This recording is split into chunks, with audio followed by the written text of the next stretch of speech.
좌우로 인사하겠습니다. 사랑합니다. 축복합니다. 우리는 참 위로하기 어려운 세상 속에 살고 있습니다. 위로하는 것도 쉽지 않고 위로를 받는 것도 쉽지 않습니다. 위로를 한다 그래서 꼭 좋은 결과로 이어지는 것도 아니니 굳이 위로를 할 필요가 없다라고 생각을 합니다. C.S. 루이스의 말처럼 네가 나에게 진리를 가르친다면 나는 겸손한 마음으로 주의 말씀을 들을 것이다.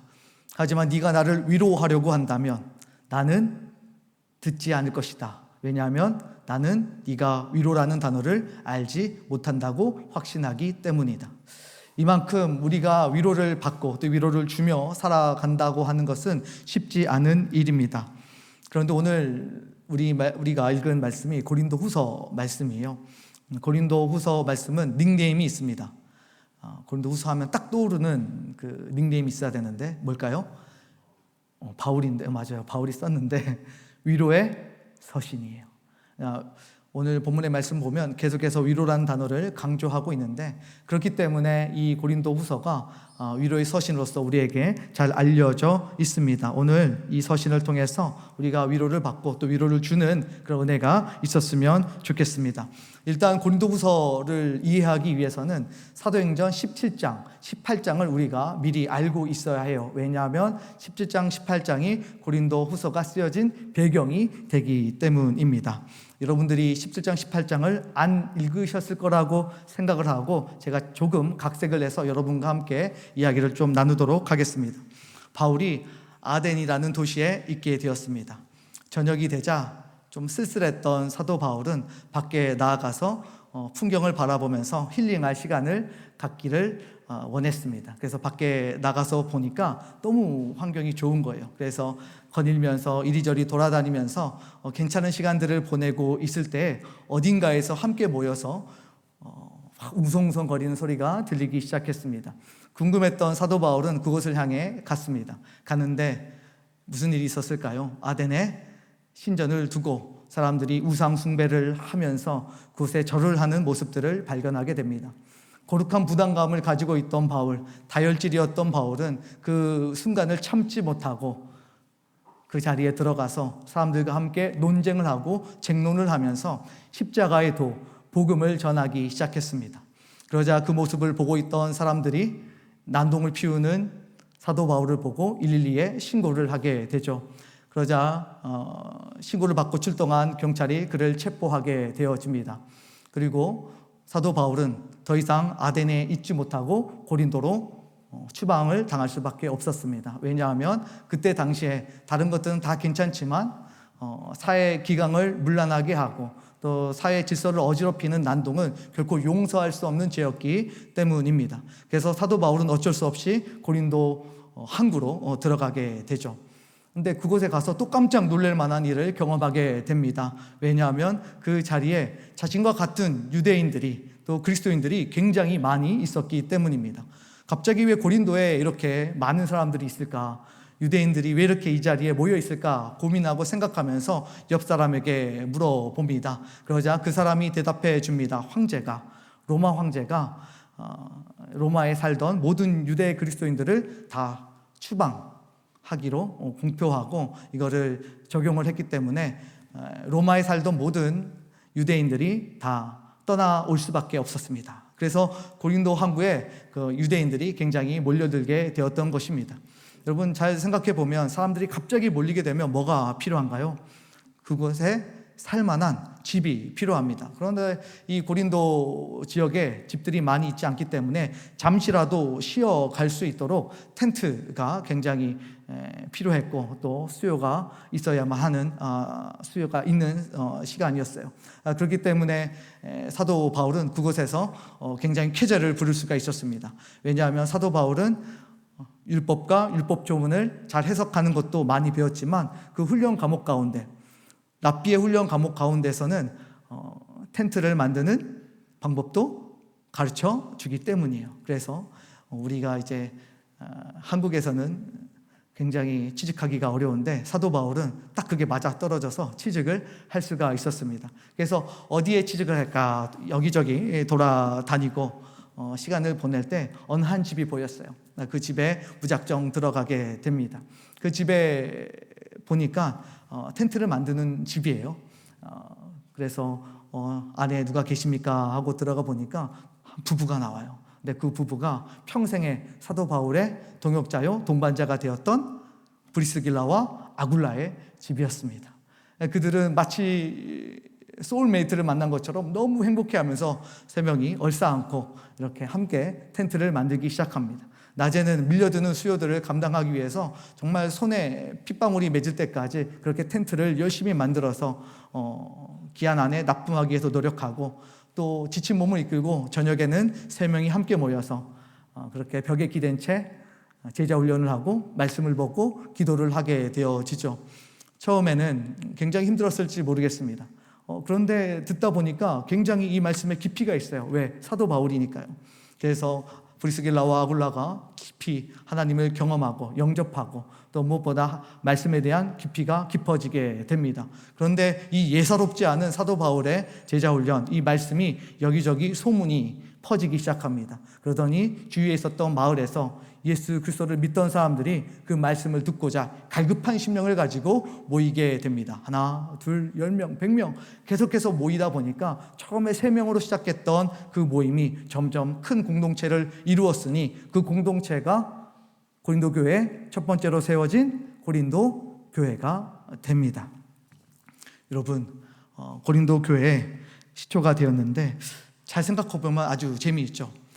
사도 바울은 사역을 하다가 쫓겨나서 어쩔 수 없이 고린도에 흘러가게 되었습니다. 그런데 브리스길라와 아굴라는 똑같이 로마에 살고 있다가 로마 황제가 추방령을 내리자 가지고 있었던 모든 재산을 그대로 남겨둔 채 고린도로 오게 되었습니다. 둘의 삶의 행보를 보면 전혀 이해할 수가 없어요. 갑자기 쫓겨나야 했고 또 가진 재산을 놓고 와야만 했으니까 말입니다. 그러나 하나님은 이 어둠의 땅 고린도에 교회를 세우기 위해서 바울을 아덴에서, 브리스길라와 아굴라를 로마에서 불러서 이 고린도에 묶어주시고 그 묶어주신 공동체를 교회로 하나님께서 발전시켜 주셨습니다. 이처럼 하나님이 사역자를 이끌어가는 방법은 매우 오묘합니다. 내가 가진 것은 작은 퍼즐 하나예요. 그래서 이해되지 않고 전체적 그림이 보이지 않습니다. 그러나 이 조각이 공동체 안에 묶이게 되어질 때, 맞춰지게 되어질 때 비로소 하나님이 주신 그림이 보이기 시작하게 됩니다. 그래서 뭔가 내 뜻대로, 내 계획대로 내 인생이 풀려가지 않을 때 사람들이 이렇게 이야기하죠. 아, 망했다. 아, 실패했다. 아, 이거 어떻게 해야 되나 라고 스스로 정의할 수 있지만 하나님을 믿는 하나님의 백성들은 오히려 내 인생에 하나님의 일하심과 뜻을 그렇게 기억하고 기대하면서 담백하게 그 상황들을 정리해 갈 수 있습니다. 그리고 하나님의 큰 그림이 맞춰질 때까지 인내하며 경솔하지 아니하며 하나님을 바라보고 기대하는 마음으로 끝까지 나아가게 됩니다. 우리도 이 람청 공동체에 모이게 되었습니다. 우리가 이 자리에 어떻게 모여들게 되었는지 우리는 알 수 없습니다. 왜 하나님이 이곳으로 인도하셨는지 우리 속에 명확하게 그림이 그려지지 않을 때도 있습니다. 그러나 람청에서 함께 한 시간들이 길어지면 길어질수록 하나님이 우리를 왜 이곳에 두셨는지, 왜 우리를 여기에 모아주셨는지를 우리는 깊이 이해하게 되고 전체적인 그림을 볼 수 있게 됩니다. 그 일은 하나님의 온 우주적인 원대한 구원 계획의 일부가 될 뿐만 아니라 공동체에 속한 모든 지체들의 행복과 유익을 위해서 하나님이 특별히 세팅해 주신 그런 복이고 배려이기 때문입니다. 사랑하는 남청 여러분, 여러분의 인생이 하나님과 계획과 그 뜻 안에서 예기치 못한 상황 속에서도 기뻐하며 살아갈 수 있는 좋은 근거가 될 수 있기를 예수 그리스도의 이름으로 축복합니다. 그래서 삶의 자리에서 이해되지 않을 때 하나님의 그림을 더 기대하고 발견하면서 당황하지 아니하고 하나님과 함께 더불어 살아간다라고 한다면 여러분의 인생은 하나님 속에 또 하나님의 손에 붙들림 받은 삶으로서 완성에 이르게 될 것입니다. 바울은 하루하루 시간이 가는 줄 모르고 2년 동안 고린도에서 열심히 복음을 전했습니다. 치열하게 사역을 했습니다. 얼마나 힘들었을까요? 낮에는 열심히 일을 하고 저녁에는 정말 힘이 닿을 때까지, 목이 셀 때까지 그렇게 하나님의 말씀을 전하고 읽고 또 기도하고 묵상하는 시간들을 가졌습니다. 그러다가 그는 돌연 고린도 교회를 사임하겠다라고 결정합니다. 그것도 개인적으로, 독단적으로 말이죠. 여러분, 왜 그만두게 되었을까요? 우리가 추측을 해보면 이렇게 추측해 볼 수가 있어요. 사도 바울이 너무 2년 동안 빡세게 사역을 해서 번아웃이 왔다. 아니면 이렇게 해도 소용이 없다라는 현타가 왔다. 세 번째, 성도들과의 관계에 문제가 있기 때문에 더 이상 버틸 수 없어서 떠났다. 뭐 이렇게 생각을 할 수도 있을 것입니다. 그런데 이 모든 것들은 다 틀렸어요. 사도 바울이 고린도 교회를 떠나온 진짜 목적은 바로 외적인 요인들이 아니라 내적인 소명 때문이었습니다. 바울은 하나님이 자신을 이방의 사도로 불러주셨다는 사실들에 대해서 인지하고 있었습니다. 그러니까 소명의식이 분명했던 것이죠. 그가 한 곳에 오래 머물면서 안주하는 것은 자신에게 어울리지 않는 일이다, 자신의 사명이 아니다라고 생각했습니다. 그는 아직도 복음을 전해 들어야 될 수많은 사람들이 많이 있기 때문에 돌아다니면서 최대한 복음을 전해야겠다라고 생각했습니다. 당시만 해도 복음을 전해줄 사람들은 적고 복음을 들어야 할 사람들은 너무나 많았기 때문에 아주 조급한 마음이 생겼을 것입니다. 상당히 부흥한 고린도 교회 성도들은 사도 바울의 결정에 매우 충격을 받고 떠나기를 만류하였습니다. 그러나 그는 그런 성도들을 뒤로 한 채 복음을 전하기 위해서 발걸음을 옮기니 다음 행성지가 어디일까요? 1번 빌립보, 2번 에베소. 물 마실 시간을 줬어야죠. 맞아요, 에베소예요. 우리가 이제 수련회 때 볼 에베소서인데 그 전에 고린도 교회에 있었다는 것을 알면 좋겠습니다. 그런데 에베소에 가서 이제 사역을 하게 되죠. 그런데 그곳에서도 사도 바울은 정말 열심히 또 사역을 하게 됩니다. 그때 사람들이 고린도 교회의 따끈따끈한 소식들을 자꾸 물어다 주었습니다. 좋은 소식을 기대하였는데 고린도 교회가 거짓 교사들 때문에 굉장히 흔들리고 있다는 소식을 듣게 되어집니다. 굉장히 부정적인 소식이죠. 마음이 아팠습니다. 그리고 마음이 괴로웠습니다. 이 때문에 교회가 서로 분쟁하고 다툰다는 소식을 들었을 때 너무나 마음이 무너진 것을 경험하게 되었습니다. 그는 급하게 펜을 들어서 고린도 교회에 편지를 쓰게 되니 그 펜에 손에 사정을 두지 않고 아주 준엄하게 꾸짖고 있습니다. 진리를 가지고 문제를 해결할 수 있도록 계속해서 가르치는 모습들이 등장하는데 그런 서신이 어떤 서신일까요? 1번 고린도 전서, 2번 고린도 후서. 정답은 고린도 후서는 아까 분명 위로의 서신이라고 말씀드렸는데 고린도 전서예요. 고린도 전서를 통해서 너희들에게 왜 이런 분란이 있느냐라고 물어보면서 진리로 이 문제들을 해결해 갈 것을 계속해서 준엄하게 가르치고 권면하는 모습이 바로 고린도 전서의 내용들로 포함이 되어져 있습니다. 편지를 보내놨어요. 사도 바울이 잠을 설칩니다. 정말 이 편지를 읽고 이 서신을 읽고 고린도 교회 사람들이 정말 진리로 이 문제를 해결해 갈 수 있을까? 분쟁의 문제를, 불신의 문제들을 스스로 갱신해 갈 수 있을까? 기대하는 마음으로 하루하루 답장을 기다렸습니다. 그런데 어느 날 답장이 도착을 하였습니다. 그런데 너무 감사하게도 고린도 교회에 있는 사람들이 사도 바울의 편지를 서로 돌려보면서 우리가 진리로 다시 한번 세워지자라고 하면서 그 안에서 스스로 갱신하고 개혁되는 일들이 일어나게 됩니다. 사도 바울이 이 기쁜 소식을 듣고 정말 우쭈쭈하는 그런 마음으로 칭찬도 하고 또 고생했다라고 이야기도 하고 좀 더 부족한 부분들이 뭐가 있는지도 가르쳐주면서 정말 따뜻하게 위로하여 편지를 쓰고 있으니 그 편지가 무엇일까요? 오늘 읽고 있는 고린도 후서입니다. 그래서 고린도 후서의 닉네임, 별명이 바로 위로의 서신이 됩니다. 그래서 오늘 본문의 말씀을 보면 3절부터 쭉 11절까지만 봐도 위로의 하나님으로 시작해서 위로라는 단어가 계속해서 반복적으로 등장하는데 약 10번 등장을 하고 있습니다. 사도 바울이 얼마나 고린도 교회 성도들이 당하는 혼란과 그런 아픔에 공감하면서 하나님께서 위로해 주시기를 바라고 있는지 감출 수 없는 그의 마음이 이곳저곳에서 보여지고 있습니다. 그런데 저는 이 서신을 읽고 있다가 저도 모르게 한마디 이게 툭 뱉게 되었어요. 야, 누가 지금 누구를 위로하고 있는 거지? 성경에 보면 사도 바울이 분명 고린도 교회들을 향해서 위로하고 있는데 제 마음속에는 야, 누가 지금 누구를 위로하고 있는 건지 모르겠다, 이런 생각이 들었습니다. 바울이 성도들을 위로하고 있는 것이 정말 맞는 건지, 아니면 성도들이 사도 바울을 위로해 줘야 되는 것은 아닌지, 사도 바울이 위로를 받아야 되는 것은 아닌지 생각을 하게 되었습니다. 왜냐하면 지금 사도 바울의 상태가 정말 메롱이기 때문입니다. 정말 성도들보다 훨씬 상태가 좋지 않은 상황, 누구를 위로할 수 있는 상황이 안 되는 상황 속에서 지금 사도 바울이 위로를 하고 있기 때문입니다. 우리 8절 말씀 함께 읽어볼까요? 시작.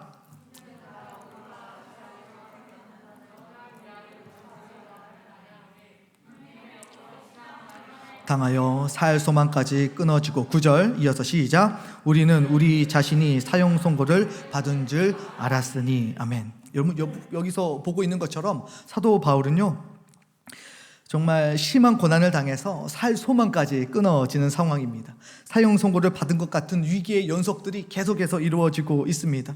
복음을 위해서 하루하루 사선을 넘어가고 있는 사도 바울의 모습입니다. 지금 사도 바울에게 위로가 필요하면 필요했지 누구를 위로할 수 있는 상황은 결코 아닌 것처럼 보입니다. 그런데 이뿐만 아니에요. 바울은 자신이 세운 교회 안에서도 강렬한 도전을 받고 있었습니다. 아직도 교회 안에서는 사도 바울의 권위를 인정하지 않고 기득권을 쟁취하려고 하는 일부 거짓된 자들이 사도 바울을 흔들기 시작합니다. 그들은 사도 바울에 대해서 5가지 트집을 잡고 있어요. 이 5가지 트집은 여러분들이 충분히 머릿속에 담아놓을만 합니다. 첫 번째 문제제기가 있어요. 첫 번째 바울 향한 문제제기는 너는 큰 죄인이다 라고 하는 것입니다. 하나님이 사도 바울이 하나님께서 함께 하시고 또 하나님을 믿는 사람이라고 하면 복을 받고 잘 돼야 되는데 사도 바울의 인생을 보니 고난이 너무 심해요. 그리고 무슨 죄를 저질렀는지는 잘 모르지만은 어쨌든지 간에 감옥을 정말 집에 들어갔다 나왔다 하듯이 계속해서 드나들고 있는 모습이 보여집니다. 외부에서 보았을 때에는 이렇게 생각했던 것이죠. 무엇을 잘못했기 때문에 이토록 계속해서 감옥에 가는 것일까? 혹시 큰 죄를 저질렀던 것은 아닐까? 그리스도를 위해서 고난받는 인생, 복음을 전한 인생을 위로해주고 응원해줘도 부족할 판에 사람들은 그가 고난을 받는 이유가 하나님 앞에 죄인이라고 하는 낙인을 씌우고 있는 것입니다. 사도 바울의 마음에 정말 비수와 같은 것이었습니다. 만약 우리가 고난의 시간들을 열심을 다해서 버텨내고 지켜가고 있는데 겨우 사람들이 찾아와서 한다는 소리가 네가 얼마나 많은 죄를 저질렀으면 하나님께 이런 벌을 받느냐라고 말한다면 여러분 그 마음이 어떻겠습니까? 우리의 마음이 정말 무너지게 될 것입니다. 그래서 첫 번째는 사도 바울은 죄인이다 라고 하는 프레임을 씌우기 시작했어요. 두 번째는 너는 참 못났다 라는 프레임을 씌웠습니다. 사역적 역량이 부족한 자라는 사도 바울의 그런 프레임을 씌우기 시작한 거죠. 그들은 알렉산드리아에서 공부했던 탁월한 아볼로라고 하는 사람이 다음 사역자로 오게 되어지죠. 아볼로는 언변이 뛰어난 사람이었습니다. 반대로 사도 바울은 언변이 탁월하지 않은 그런 사람이었습니다. 그러니 사람들이 들었을 때 설교를 너무 아볼로가 잘하다 보니까 왜 바울은 이렇게 말을 못해? 라고 하면 서로 비교하기 시작하고 사역적 역량이 부족한 존재라고, 그런 자라고 취급하기 시작했습니다. 정말 비교를 통해서 사람이 굉장히 초라해질 수 있는데 사도 바울은 비교를 통해서 굉장히 마음이 낮아질 수밖에 없는, 열등감에 시달리게 만들 수밖에 없는 비교의식을 계속해서 심어주었던 것입니다. 얼마나 비열한 수법입니까? 세 번째는 사기꾼이라고 사도 바울을 생각했습니다. 헌금, 횡령, 의혹을 가졌습니다. 로마 교회가 어려워지자 도려운 취지로 연보를 모으게 되고 헌금을 모으게 되었습니다. 그런데 이것이 바르게 전달이 되었는지에 대해서 사람들은 계속해서 의심의 눈초리를 거두지 않았습니다. 왜냐하면 사도 바울은 평소에 사례비를 받지 않고 사역을 했기 때문이에요. 사례비를 받지도 않는데 어떻게 쟤는 저렇게 먹고 살 수 있을까라는 생각을 가지게 되었고, 혹시 헌금을 모아서 가져가는데 혹시 그것을 횡령하는 것은 아닐까라고 하는 루머를 가지게 되었던 것입니다. 이렇게 가짜 뉴스 내피셜로 사도 바울의 마음을 흔들었습니다. 네 번째는 거짓말쟁이 프레임입니다. 고린도 교회에 다시 돌아온다고 했는데 사도 바울이 다시 돌아오지 않습니다. 이유는 간단하죠. 자신이 돌아왔을 때 교회가 더 어지러워지고 또 분쟁이 있을까 봐 조심스러워서 들어오지 않고 있었습니다. 근데 이 사람들은 뭔가 캥기는 것이 있으니까 사도 바울이 고린도 교회로 돌아오지 않는다라고 또 프레임을 짜서 가짜 뉴스를 퍼뜨리기 시작했습니다. 그래서 교인들과 사도 바울의 관계를 무너뜨리고 깨뜨리려고 했던 것입니다.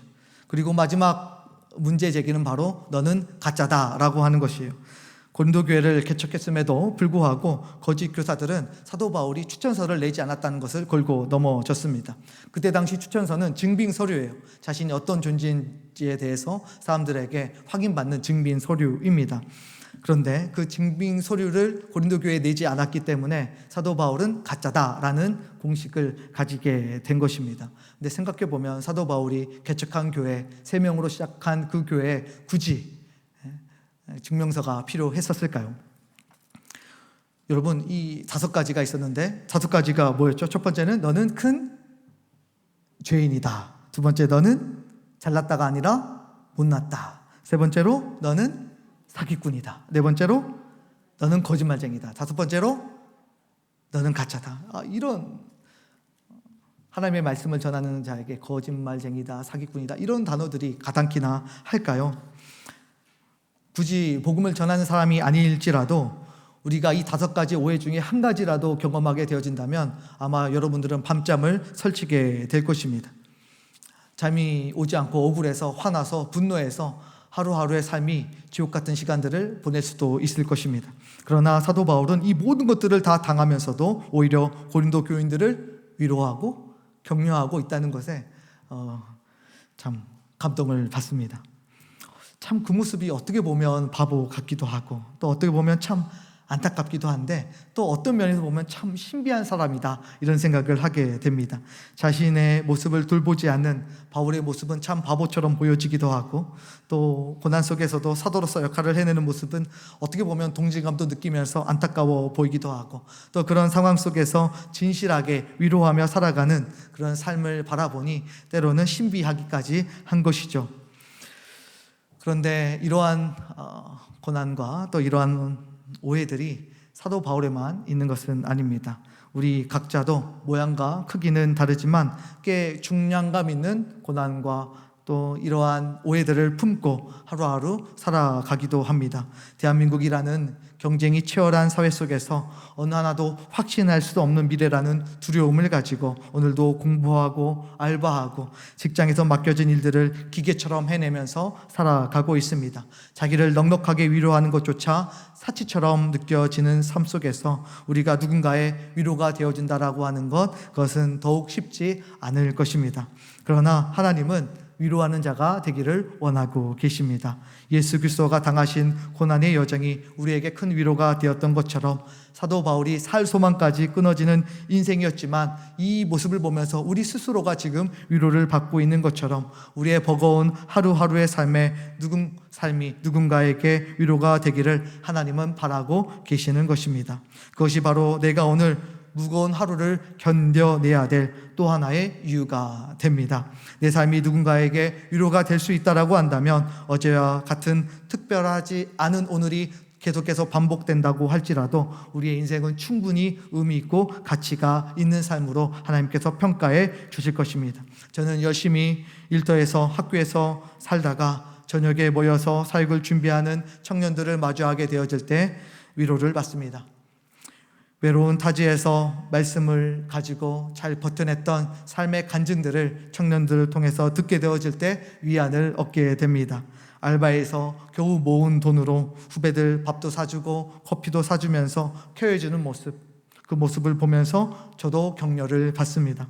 축 늘어진 어깨와 충혈된 눈으로 예배 시간에 늦지 않기 위해서 뛰어오는 모습에 또한 감동을 받습니다. 오늘 하루 고됨이 느껴지는 기도의 한숨소리로 시작되는 그 기도를 들을 때에도 저는 위로를 받습니다.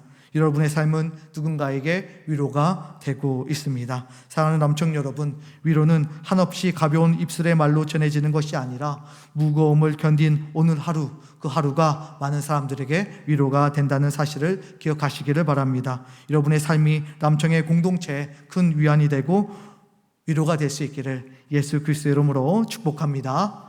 우리 좌우로 인사합시다. 그대가 나의 위로입니다. 그렇다면 위로에는 어떤 능력이 있는가? 오늘 말씀처럼 또 오늘 제목처럼 오늘 몇 가지 교훈을 좀 살펴보고 우리가 위로하는 자로 든든하게 세워질 수 있기를 바라는데요. 첫 번째로 위로는 고난을 견디게 하는 능력이 있습니다. 고난을 견디게 하는 능력이 위로에 있습니다. 우리 6절 말씀인데요. 함께 읽어보겠습니다. 시작. 우리가 환난 당하는 것도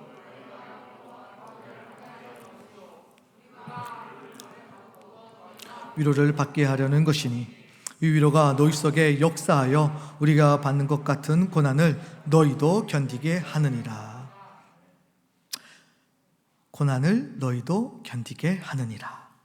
위로는 고난을 이기는 능력이 있고 힘입니다. 아픈 현실을 마주하게 될 때 생각보다 힘이 되는 요소들이 사실 그렇게 별로 없어요. 아무도 만나고 싶지도 않고 또 만나게 된다고 할지라도 문제가 있기 때문에 오히려 에너지를 쏟고 기가 빨리는 경우들이 많이 있습니다. 그러나 더 아픈 고난의 시간을 보내면서도 웃음을 잃지 않고 오히려 나를 걱정해주고 위로해주는 그런 믿음의 지체들을 만나게 되어질 때 우리는 망치로 뒤통수를 한 대 맞은 것처럼 충격을 받게 되어집니다. 이렇게까지 위로를 줄 수 없을 만한 사람이, 자신보다 더 깊은 절망감에 빠져 있을 만한 그 사람이 오히려 위로자로 나에게 다가오니 얼마나 큰 감동이 되겠습니까? 그래서 나도 이 사람처럼 위로하는 사람이 되어야겠다, 이 고난을 이겨나야겠다라는 생각을 하게 된다는 것이죠. 마치 고린도 교회 성도들이 바울의 위로의 서신을 받고 우리도 바울처럼 힘을 내야겠다, 다시 일어나야겠다라고 각오를 다졌던 것처럼 말입니다. 그래서 하나님이 우리에게 고난의 잔을 허락하시는 이유 중에 하나는 타인에게 위로와 힘이 되기 때문이에요. 물론 하나님의 영광과 또 개인적인 성장도 있습니다. 그러나 이 고난이 자신뿐만 아니라 공동체를 일으켜 세우는 힘으로 하나님께서는 작용하게 하여 주신다는 것이죠. 상한 감정의 치유라는 책이 있습니다. 나를 아프게 했던 주제들, 내가 씨름했던 요소들이 그대로 사장되는 것이 아니라 누군가를 일으키는 힘이 됩니다 라고 책에서는 주장하고 있습니다. 우리의 위로가 공동체의 고난을 견디게 하는 힘으로 치환될 수 있기를 예수 그리스도의 이름으로 축복합니다. 둘째는 위로는 소망을 견고하게 하는 능력이 있습니다. 소망을 견고하게 하는 능력이 있습니다. 7절 말씀입니다. 함께 읽겠습니다. 시작. 너희를 위한 우리의 소망이 견고함은 된 것 같이 위로에도 그러할 줄을 알미라. 소망은 히브리어로 티그마입니다.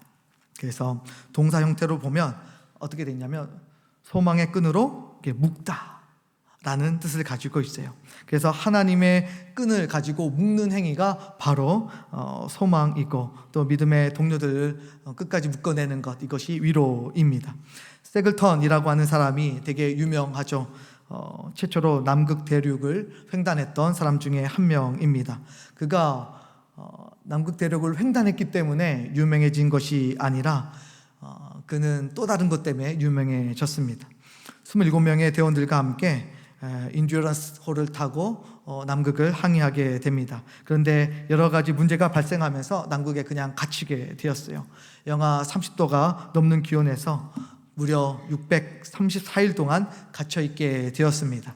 인듀어런스 호가 출항하기 전 1년 전에 캐나다의 탐험대가 비슷한 문제를 겪었는데 그들은 고립된 지 수개월 만에 서로 대원들이 야수로 변해서 서로를 죽이고 도둑질하다가 다 비참한 결말을 맞이하게 되었습니다. 그런데 세글턴은 그의 리더십으로 27명의 대원들을 634일 만에 한 명의 낙오자 없이 영국으로 다 귀환시켰습니다. 더 놀라운 것은 그 대원들의 일기장에서 이런 문구가 기록이 되었어요. 지금 이 순간이 참으로 행복하다. 사람들은 세글턴의 리더십이 궁금해졌습니다. 그는 이렇게 이야기합니다. 살아있는 동안 절망하지 말라. 내가 숨을 쉬고 있는 동안 절망하지 말라. 그리고 절망하지 않는 우리는 서로를 배려해야 한다. 그는 대원들을 늘 위로하고 소망의 끈으로 단단하게 묶어 주었습니다.